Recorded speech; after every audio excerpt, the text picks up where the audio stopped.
Well, welcome again to our reading of the Greek New Testament, and we're reading Luke's Gospel, chapter 1, very long chapter, and we're up to verse 67, the Prophecy of Zechariah. So Zechariah has regained his ability to speak, and he then utters this prayer, which is often known as the Benedictus. Kai Zechariah hopater autu eples de pneumatos hagiu kai prophetos tusan legon. And Zechariah, his father, was filled, we've seen this verb, it's this passive from pimplemi, to fill, was filled with the Holy Spirit, and he began to prophesy, imperfect. Legon, saying, and here's the beginning of his prophecy, of his prayer. Blessed is, so eulogetos kurios hotheos to Israel. So blessed is the Lord, probably again without the article, often perhaps best translated as just Yahweh, the God of Israel, because episkepsato kai epoies en lutros in to lao atu. Episkeptomai is the verb here. This is the nearest middle. Episkeptomai is to make a visitation upon. It's a very common Septuagint word. We get our word bishop ultimately derived from this, the episkopos, the one who overlooks things, who keeps an eye out on things. So it's generally translated who has visited us and has made a lutrosin.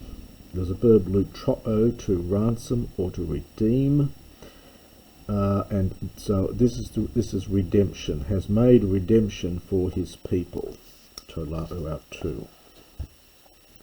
Kai egeren kerasoterias hemin en oiko David paidos autu.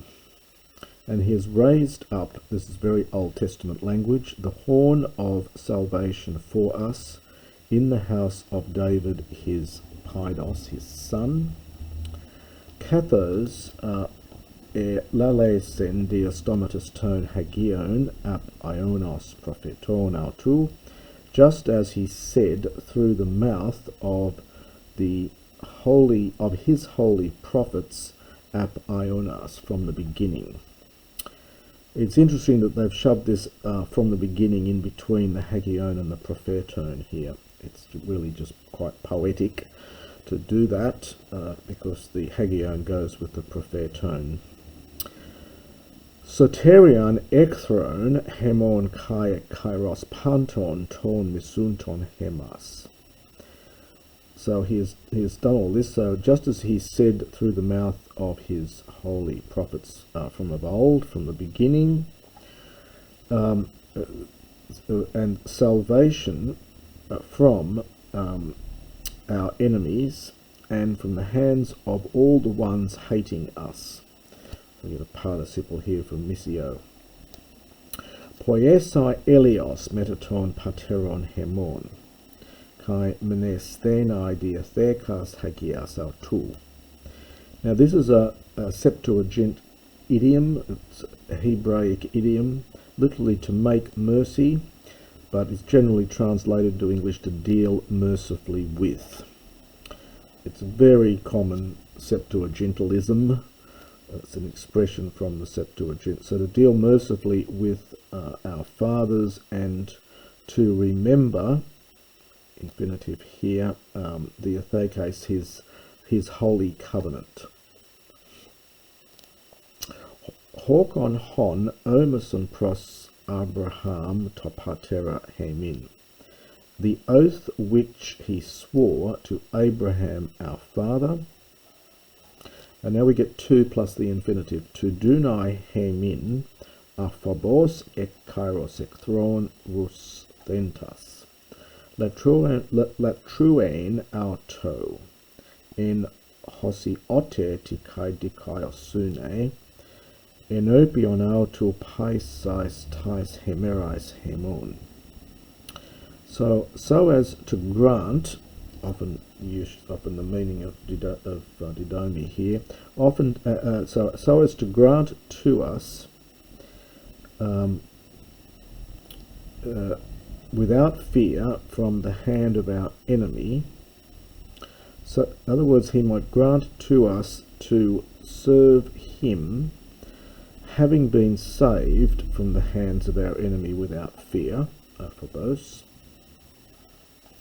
You would have, in normal grammar, you would have expected this to be in the dative, agreeing with heimin, but the sense is that the sense has been broken a bit here. So it's so as to grant to us, and then us to serve him as ones who are safe without fear from the hand of our enemies, in hosioteti, in holiness and dikaiosune, righteousness, before him, passais tais hemeros hemon, in all our days, or for all our days. Kai sude paidion, prophetos hupsistu klethese. And you, my son, you will be called, future passive from Kallio, you will be called the prophetess, the prophet, hupsistu, of the Most High. Pro poruse ga enopion kuriu hetoimasai hodus autu. This is from pro poruamai. This is just the second person, so you get this form here, and it's a future with the sigma. The original form would have been sesai, and then the second sigma drops out, and you get a contraction here, which is where this funny ending comes from. So for you will go ahead before Kuriu, without an article, Yahweh, to prepare his paths.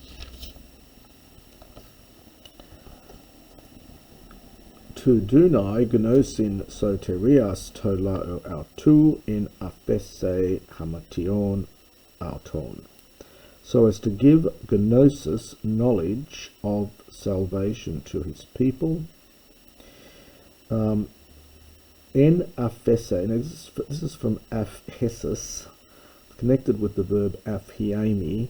It's often translated as forgiveness, but that's generally not the meaning in the Septuagint. It's generally removal from. It's from aphiemi, to let go, has the sense of release. So it's almost by means of a release from their sins, rather than in forgiveness of their sins. So as to give knowledge of salvation to his people by means of the removal of their sins. Diaplankna eleos theohemon. Again, very Old Testament language here. The splankna are your innards, your insides, and that was seen as a place of compassion and emotion. So this is often rendered as tender, through the tender mercy of our God, but it's really through the the compassion of mercy of our God, but generally rendered through the tender mercy of our God. En hois episkepsatai hemas anatole ex hupsus. Now there's that episkeptomai again. This is the future. So it's by which the Anatole is connected with anatelomai. It's the rising of the sun. So it often, this just means rising, but it's often you have to supply the word for sun here. So by which the rising sun will visit us ex hupsus, from on high. So it's very poetic language here. Epiphani, from epiphino, this is the aorist infinitive here, to shine, tois en skote, to those in darkness. Skotos in biblical Greek is often taken to be a neuter third declension noun. I think from memory in classical Greek it's hoskotos, but in biblical Greek we're getting it turning into a that's often called a metaplasmus. We're changing from a second declension to a third declension, so this is a dative. So to reveal to those in darkness, and understand to those kathemenois, sitting in the shadow, skia, thanatu, of death. Very poetic language. So as to kat euthune tus podus auton hemon es hodon erenes. So as to direct, this is from kata plus euthuno is the verb here. Euthuno is a good classical word, so this here is so as to direct our feet into the way of peace. Todepaidion euxanen kai ekrataiunto pneumati. Now that's the end of his prayer, of his prophecy, and then we just go back to normal speech again here, or normal reporting.